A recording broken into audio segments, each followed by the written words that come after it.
Good morning बच्चों। तो आज हम लोग स्टार्ट करने जा रहे हैं हिस्ट्री का थर्ड लेसन, जो कि क्लास 10th का हिस्ट्री है। ठीक है, इसमें हम लोग जो चैप्टर का नाम है यानी कि हिंद चीन में राष्ट्रवादी आंदोलन, यानी कि हिंद चीन में राष्ट्रवाद की भावना कैसे पनपी, वहाँ पर कौन से लोग आए, कौन से लोगों ने व्यापार किया, कैसे उन लोगों ने किया, कहाँ से आधुनिकीकरण का शुरुआत हुआ, इस सभी बारे में डिस्कस करेंगे।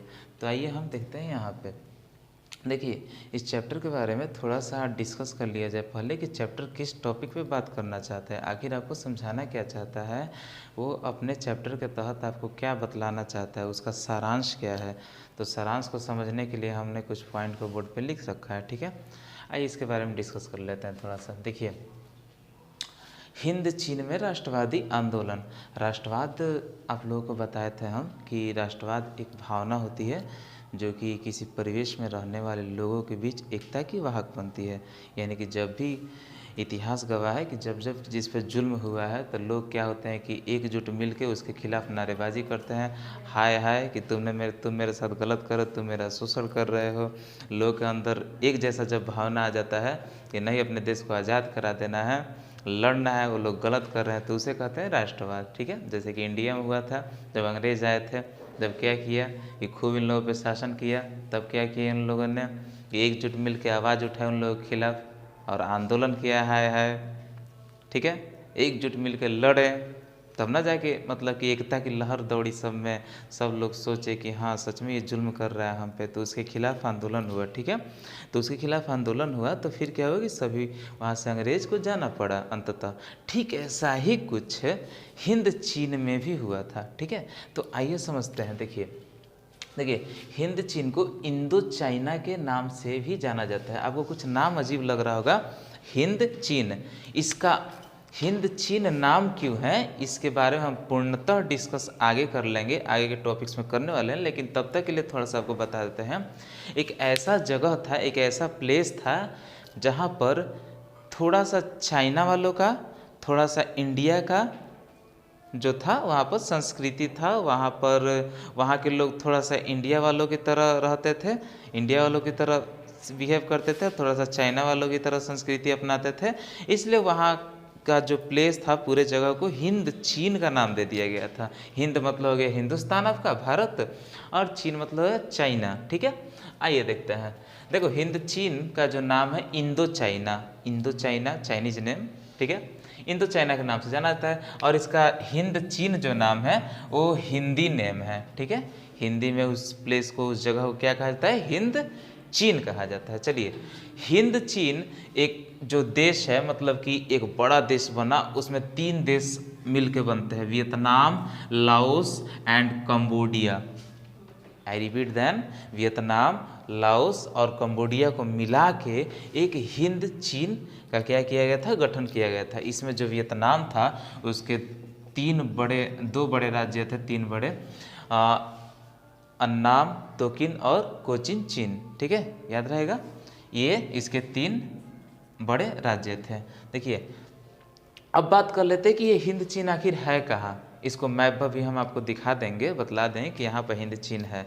देखिए, जो उत्तर, ठीक है, उत्तर हो गया, ये दक्षिण हो गया, इधर आपका पूरब आ गया, पश्चिम आ गया। तो देखिए, जो दक्षिण पूरब का पोर्शन है, ठीक है, आपका ये हो गया उत्तर, दक्षिण, ये हो गया पूरब और ये हो पश्चिम। ठीक है, तो जो पूरब, ये देखिए यहाँ पे जो दक्षिण पूरब का पोर्शन है, दक्षिण पूरब का जो पोर्शन है, दक्षिण और पूरब का पोर्शन है, यानी कि इस वाले एरिया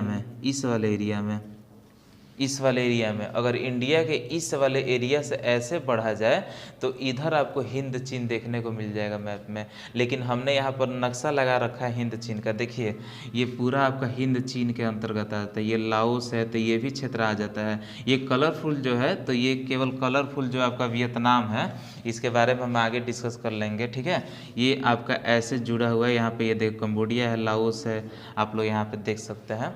ठीक है, इसको आप लोग क्लियर करके देख सकते हैं। देखिए,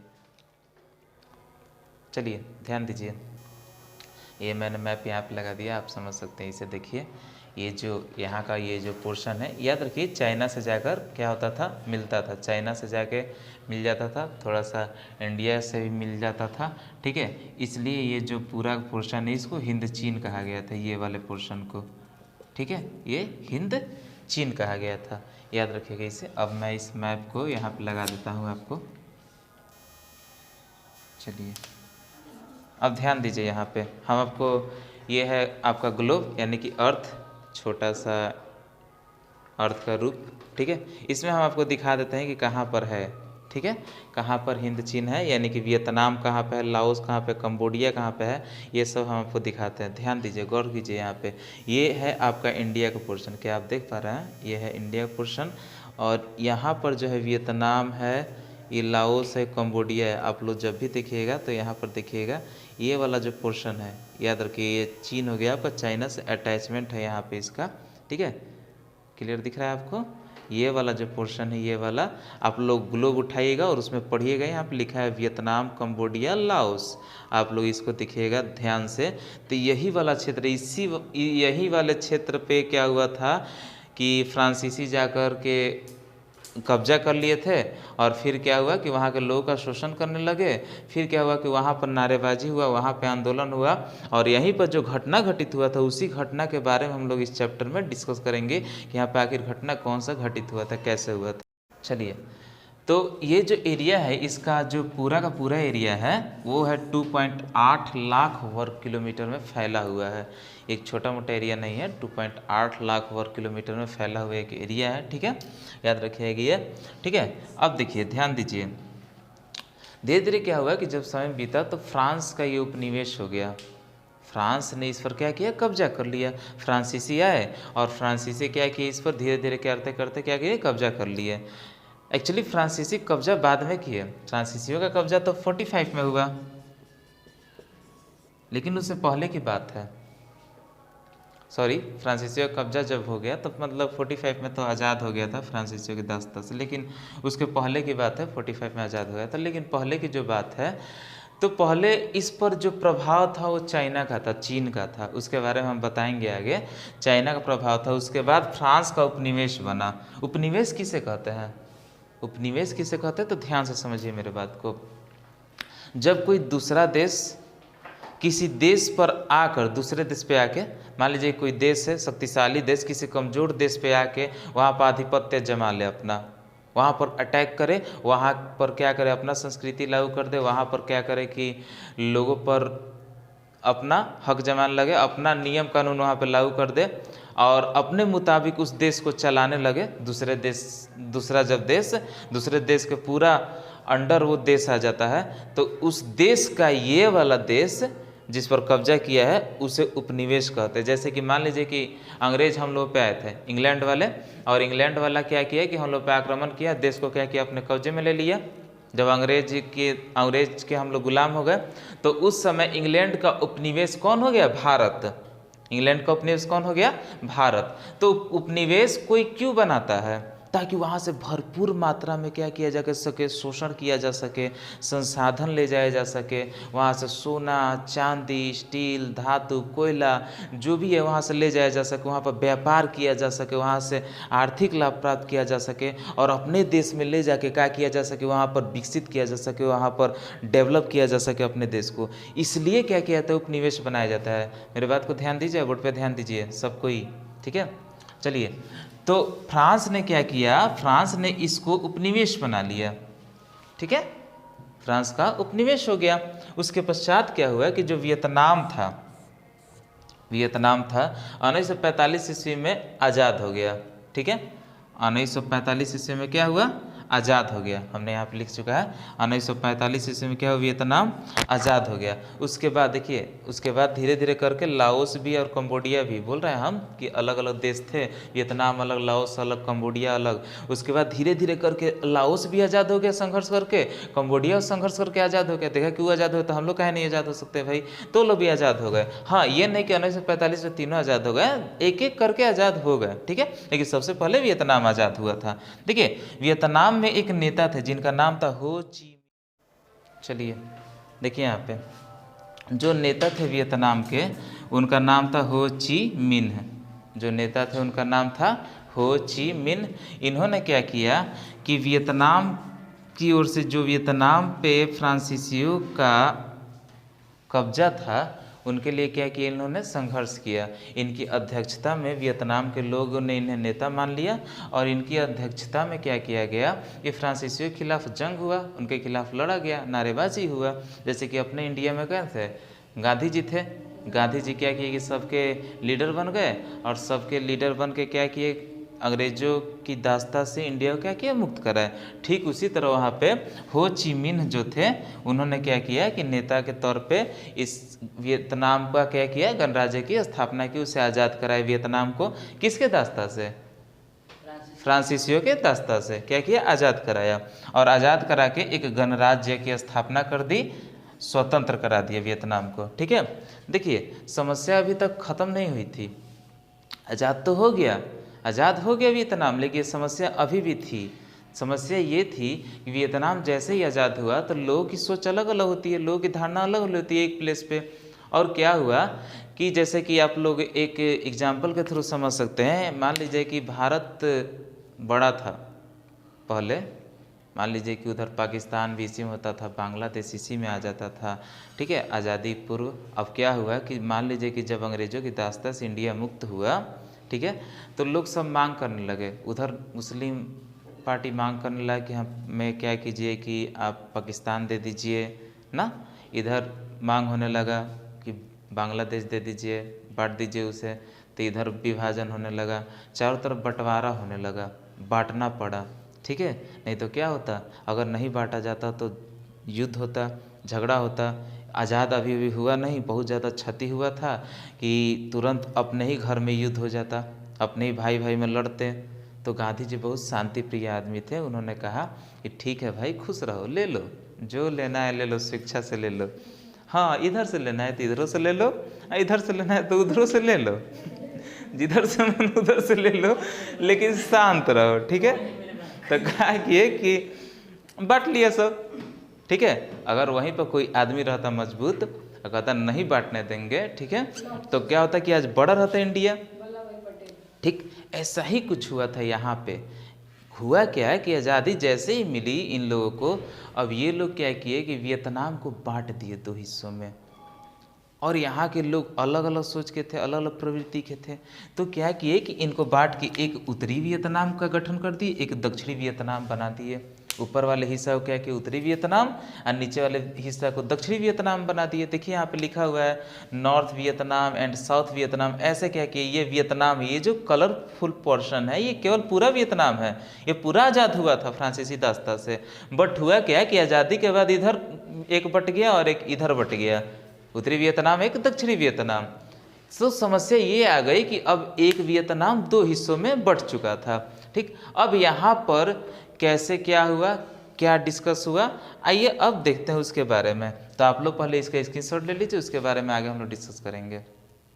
आइए देखते हैं यहाँ पे, ध्यान दीजिए। जब क्या हुआ है कि वियतनाम दो हिस्सों में बट गया था, दो खेमों में बट गया था, एक उत्तरी वियतनाम में और एक दक्षिणी वियतनाम। तो उस समय क्या हुआ कि उत्तरी वियतनाम का जो शासक बना, मतलब कि वहाँ का जो सरकार बनी, वहाँ का जो लीडर बना, नेता बना, वो बना हो ची मिन्ह।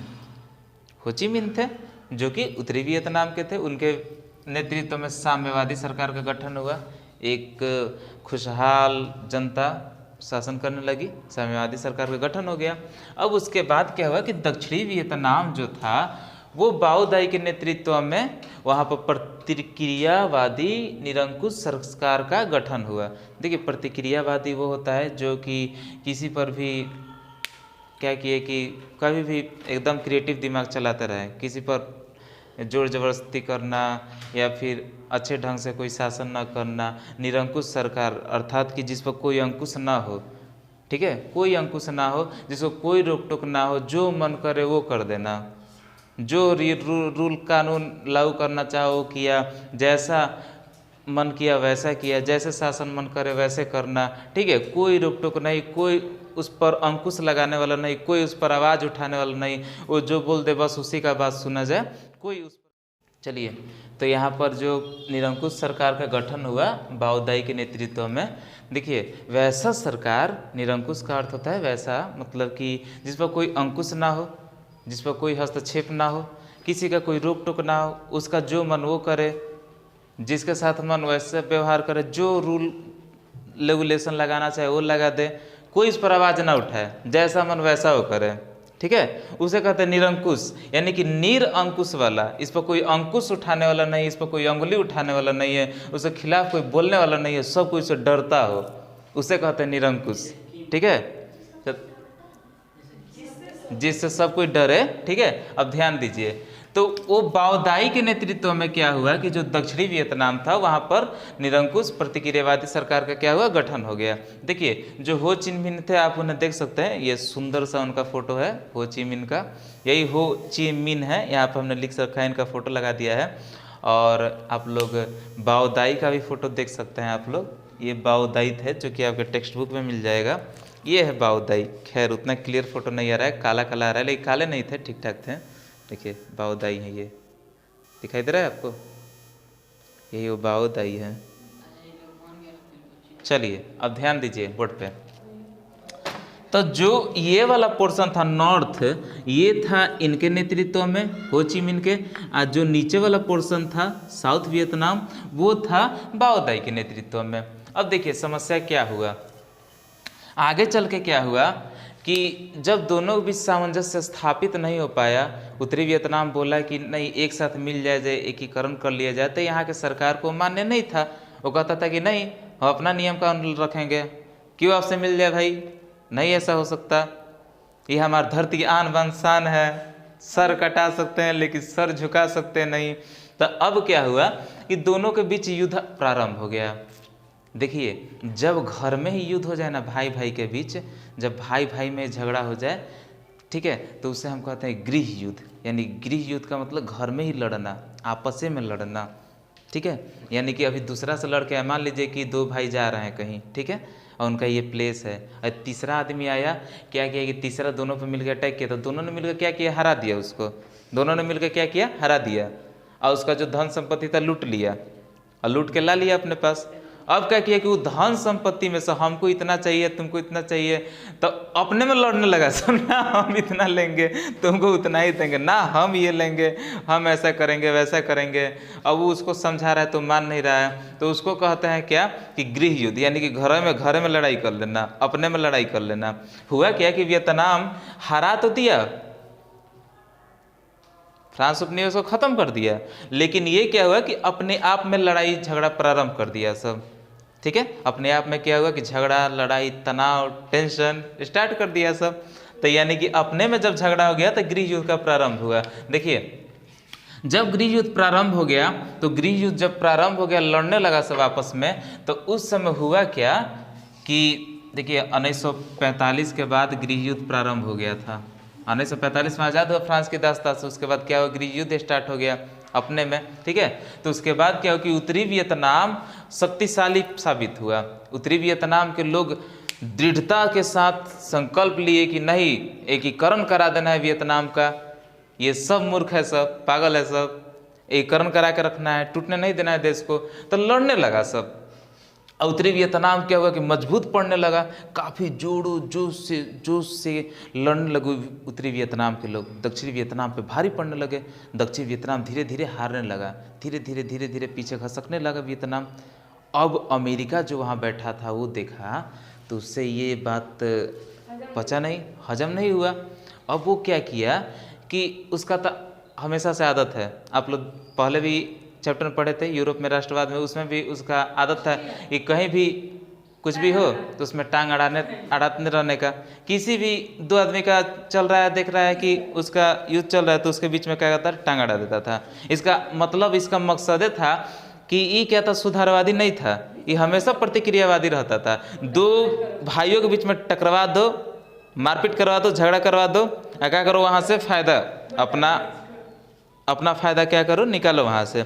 तो ये देखा कि वियतनाम ये दोनों लड़ रहा है सब अपने में, तो काहे नहीं तोड़ दिया जाए। नहीं चाहता था कि कोई देश मान लो कि एकीकरण हो जाता, बड़ा देश बन जाता, तो हो सकता था कि आगे चल के ज़्यादा डेवलप करे, जल्दी विकसित करे, तो चाहता था कि ना टूट जाइए। तो क्या हुआ कि उस समय क्या हुआ कि नहीं चाहता था अमेरिका कि इसका एकीकरण हो, तो तुरंत क्या किया कि देखा कि उत्तरी वियतनाम हावी पड़ रहा है उस पर, दक्षिणी वियतनाम पे, ठीक है। तो क्या हुआ कि आके तुरंत क्या किया, हेल्प करने लगा दक्षिणी वियतनाम का। आया, अपना सेना दे दिया, अपना पावर दे दिया, जान से माल से हर चीज़ से क्या किया, उसका सपोर्ट करने लगा दक्षिणी वियतनाम का। अब दक्षिणी वियतनाम क्या किया, ये कहा कि वाह हम लोग तो अमेरिका है, और जोर शोर से लड़ने लगा सब, और लंबा युद्ध चलने लगा। लेकिन जो उत्तरी वियतनाम के लोग थे वो दृढ़ संकल्प ले लिए थे कि नहीं भाई, हार नहीं मानना है, एकीकरण तो बस एकीकरण करना है। हार नहीं मान रहे थे वो लोग, पूरा जोश शोर में लड़ रहे थे। उनके लिए तो सैल्यूट बनता है कि क्या लड़ रहे थे भाई, मानना पड़ेगा, ठीक है। तो बहुत ज़बरदस्त तरीके से उन्होंने युद्ध लड़ा, लड़ते गए। आखिर में अमेरिका देखा कि मेरा जान माल का बहुत ज़्यादा क्षति हो रहा है, और ये है सब ससुरा हार मानने के लिए तैयार नहीं है सब। अब क्या किया कि देखा कि इसके चक्कर में तो हम बर्बाद हो जाएंगे, लूट जाएंगे, हम हेल्प करते रहे तो मेरा आर्थिक स्थिति डाउन हो जाएगा, लोग मारे जाएंगे। तो क्या किया कि कहा कि दक्षिणी वियतनाम अपन समझ लो हम जाता नहीं। अब क्या किया कि पैर वहाँ से पीछे खसका लिया। अब वहाँ से क्या किया कि अपना सेना लेके चल दिया अमेरिका। अब दक्षिणी वियतनाम और कमजोर पड़ गया है कि तो भाग गया छोड़ के पीछे में, ठीक है। तो अब देखे कि वो तो हार मानने के लिए तैयार नहीं है, सब आएंगे लग रहे हैं तो हम बर्बाद हो जाएंगे। तो क्या किया कि देखा कि ना अब यहाँ पर दाल गलने वाला नहीं है, तो अपना सेना लिया और वापस रिटर्न हार मान के उसको भागना पड़ गया अमेरिका को। इतिहास में पहली बार कहीं से अमेरिका भागा था, याद रखिए इस बात को। और वो जगह यही था कि उत्तरी वियतनाम से हार मान के भागना पड़ गया था अमेरिका को, ठीक है। अब क्या हुआ कि उत्तरी वियतनाम तो ऐसे ही शक्तिशाली पड़ा था, जैसे अमेरिका साथ छोड़ा तो उसके बाद क्या किया कि इसने उत्तरी वियतनाम क्या किया, पूरा कब्जा कर लिया, दक्षिणी वियतनाम को जीत लिया और उसको क्या किया, मिला दिया। और अंततः जाके 30 अप्रैल 1945 ईस्वी को वियतनाम का पूरा क्या हुआ, एकीकरण हो गया, ठीक है। याद रखिएगा कि 30 अप्रैल 1945 ईस्वी को 75 ईस्वी को क्या हुआ, 75 ईस्वी को क्या हुआ, वियतनाम का एकीकरण हो गया। याद रखिए कि एकीकरण तो हुआ, लेकिन एक चीज़ यहाँ पर देखने को मिला ये कि 1945 में जब आज़ाद हुआ था, 45 से अब 75 में क्या हुआ कि एकीकरण हुआ, इसके बीच के एक लंबा समय काल युद्ध में निकल गया, जो कि समय काल था 30 वर्ष। मानना पड़ेगा उत्तरी वियतनाम को कि 30 वर्ष तक वहाँ के लोग लगातार संघर्ष करते रहे, लगातार लड़ते रहे, और तब जाके एक बहुत बड़ी सफलता हाथ लगी कि उनका देश क्या हुआ, आज़ाद हुआ। ऐसे ही ठीक इंडिया के लोगों को भी लड़ना पड़ा था, ठीक है। तो कोई बड़ा काम करने के लिए मेहनत तो करना पड़ता है, काफ़ी लंबा टाइम देना पड़ता है, तो ठीक है। तो उन लोगों ने क्या किया, अंततः वियतनाम का क्या किया, एकीकरण कर दिया। ये पूरा का पूरा एक अब वियतनाम कहलाने लगा, ना उत्तरी वियतनाम ना दक्षिणी वियतनाम, एक बन गया पूरा का पूरा वियतनाम। अब आपका स्क्रीनशॉट ले लीजिए आप इसका, उसके बाद नेक्स्ट टॉपिक डिस्कस करेंगे। चलिए आइए अब ध्यान दीजिए यहाँ पे, इस क्षेत्र को हिंद चीन क्यों कहा जाता था, वाई, क्यों, ठीक है, क्यों कहा जाता था, इस बारे में पूरा डिस्कस करेंगे। यहाँ पर ध्यान से देखिए जो तोकिन और अन्नाम था ना, तोकिन और अन्नाम क्या था इसके बारे में हम स्टार्टिंग में बता चुके थे। तो जो तोकिन और अन्नाम जो प्लेस था ना, यहाँ पर चीनियों का प्रभाव था। चीनी से मेरा तात्पर्य है कि चीन के लोग, जो चीन के लोग थे वहाँ चीनियों का प्रभाव जो था वो तोकिन और अन्नाम पर साफ साफ पूरा झलकता था। वहाँ पर उनका प्रभाव था, कब्जा था, ठीक है। कब, फ्रांसीसी दास्ता से पूर्व, फ्रांस अभी फ्रांस का उपनिवेश नहीं बना था ये, तो उसके पहले की बात है कि उसके पहले चीनियों का यहाँ पर कब्जा था, वहाँ कुछ राजा यहाँ शासन किया करते थे, ध्यान दीजिए। और इधर लाओस और कंबोडिया, ये भी तो हिंद चीन के ही अंग है। तो इधर लाओस और कंबोडिया, इसमें भारतीय संस्कृति का प्रभाव था। देखिए इसमें भारतीय संस्कृति का क्या था, प्रभाव था। हाँ, ये वाला जो प्रभाव था, चीनियों का प्रभाव जो था, ज़बरदस्ती थोपा गया प्रभाव था, ज़बरदस्ती दिया गया प्रभाव था। कुछ अपनी कुछ उनके ज़्यादा रहने सहने के कारण ऐसा वहाँ पर उत्पन्न हो गया था। लेकिन ये जो भारतीय प्रभाव था ये अपनाया हुआ प्रभाव था। वहाँ पर अपनाया हुआ प्रभाव था। लोग अपनी स्वेच्छा से अब भारतीय संस्कृति को अपनाते थे। वहाँ पर लोग इसलिए माना जाता है क्योंकि वहाँ पर सूर्य कुमार वर्मा अपने एक राजा भी हुआ करते थे, ठीक है, इसलिए वहाँ पर थोड़ा भारतीय प्रभाव भी था। वहाँ पर अंकोर वाट मंदिर का भी निर्माण हुआ था, ठीक है, भारत जैसा मंदिर वहाँ पर बनाया जाता था, इसलिए भारतीय संस्कृति का भी वहाँ पर वर्चस्व था, वहाँ पर प्रभाव था, ठीक है। तो इसलिए लाओस और कंबोडिया भारतीय प्रभाव था। अब देखिए, हिंद चीन का इतिहास औपनिवेशिक शासन से पूर्व, यानी पूर्व का अर्थ होता है पहले, औपनिवेशिक शासन से तात्पर्य ये है कि फ्रांस का उपनिवेश बन गया था उससे पहले, यानी कि नहीं बना था तब की बात हम करने जा रहे हैं। जब हिंद चीन फ्रांस का उपनिवेश नहीं बना था उसके पहले की बात है, ध्यान दीजिएगा। तोकिन और अन्नाम पर चीनी का कब्जा था, जो तोकिन अन्नाम था उस पर चीनियों का प्रभाव था, कब्जा था। 3rd शताब्दी में, यानी कि 3री शताब्दी में चीन वंश, चीन क्या है? चीन एक वंश है, चीन एक देश नहीं है। ई वाला चीन की बात करें, ये एक वंश था। ये चीन वंश का एक सम्राट जिसका नाम था शी हुआंग टी, ठीक है, शी हुआंग टी ने 200 ईस्वी में क्या किया, यहाँ पे कब्जा कर लिया। 200 से 300 ईस्वी तक ये रहा, कब्जा किए रखा, ऐसा प्रभाव रहा, ठीक है, इसका प्रभाव रहा। 200 से 300 ईस्वी तक इसका प्रभाव रहा, ठीक है। तो ये 200 ईस्वी का मतलब आप लोग समझ रहे हैं, जैसे कि ईस्वी की जब शुरुआत हुई थी, जैसे कि 6th क्लास का हम NCERT का जो पढ़ाए थे चैप्टर, ठीक है, पहला लेसन, उसे बताए थे कि ईस्वी की शुरुआत कब से हुई थी। तो अगर आप लोग नहीं जानते इस ईस्वी के बारे में तो अच्छे जाके 6th क्लास का जो चैप्टर है वो देखें, वो अपलोडेड है। तो जो ये वाला था, एक ईस्वी की शुरुआत हुई थी, फिर 2, फिर 3, फिर 4, धीरे धीरे होते 100 हुआ, फिर 200 आया ईस्वी, फिर 300 आया, इस तरह करते करते आज 2000 ईस्वी चल रहा है, फिर 2021 हो गया है। एक टाइम आएगा जब 2100 ईस्वी हो जाएगा, है ना। तो इसी तरह करते करते जब 200 ईस्वी आया तो इसका किसका कब्जा हो गया? चीन वंश का कब्जा हो गया। वहाँ का सम्राट कौन बन गया? शी हुआंग टी बन गया। तब से क्या हुआ कि चीनी का दास्ता यहाँ पर क्या हुआ, लोग अपना, मतलब चीनियों का यहाँ पर प्रभाव स्टार्ट हो गया। तब से यहाँ चीनियों का कब्जा प्रारंभ हो गया, ठीक है। जब से चीनी राजा बना तब से चीनियों का यहाँ पर कब्जा क्या हुआ, प्रारंभ हो गया। अब देखिए, एक लंबे समय तक जाते रहा, देखिए आगे चलते गया, बढ़ते गया, समय बढ़ते गया। उसके बाद क्या हुआ, हान वंश आया। जब चीन वंश का एंडिंग हुआ तब हान वंश आया और उसका राजा बूती, उसका नाम था बूती, ठीक है। अब बूती ने क्या किया, पुनः यहाँ पे क्या किया, कब्जा कर लिया। बूती का क्या हुआ, यहाँ पे कब्जा हो गया, समझ में आ रहा है ना। यहाँ पर बूती का क्या हो गया, कब्जा हो गया। अब शी हुआंग टी, उसके बाद बूती आया। उसके बाद क्या हुआ कि लगभग करते करते 3री शताब्दी से लेकर के 10वीं शताब्दी तक बात पहुँच गई। 10वीं शताब्दी तक एक लंबा समय होता है, लगभग 700 साल के करीब में ना, एक लंबा समय होता है जहाँ तक लोगों ने क्या किया, चाइना का यहाँ पर क्या रहा, प्रभाव रहा चीन का, और यहाँ की संस्कृति में लोग ढलने लगे। 700 साल काफ़ी लंबा टाइम होता है, तो 700 साल तक चीनियों का प्रभाव रहा, तो लोग उनके जैसा रहने लगे, उनकी जैसा लगे, फॉलो करने लगे, उनकी तरह रहने लगे। जैसे कि चीनियों का जब प्रभाव वहाँ पर स्थापित हो गया, उनका वर्चस्व स्थापित हो गया, तो क्या करने लगे कि लोग चीनी की तरह क्या करने लगे, कपड़ा, उनके जैसा खाना, उनके जैसा थोड़ा सा भाषा हो गया, उनके जैसा हर चीज़ क्या करने लगे, व्यवहार में लाने लगे। उनके द्वारा, राजा के द्वारा जो भी नियम कानून बनाए जाते थे चीनियों के सापेक्ष में होता था, ठीक है। तो उनके जैसा इनके संस्कृति में क्या हुआ, बदलाव आ गया यहाँ के लोगों का। कहाँ के लोगों का भाई, तो तोकिन और अन्नाम के लोगों का, ठीक है। उनके जैसा, चीनियों के जैसा क्या हुआ, इनमें बदलाव हो गया, उनके जैसा संस्कृति अपना लिए, ठीक है।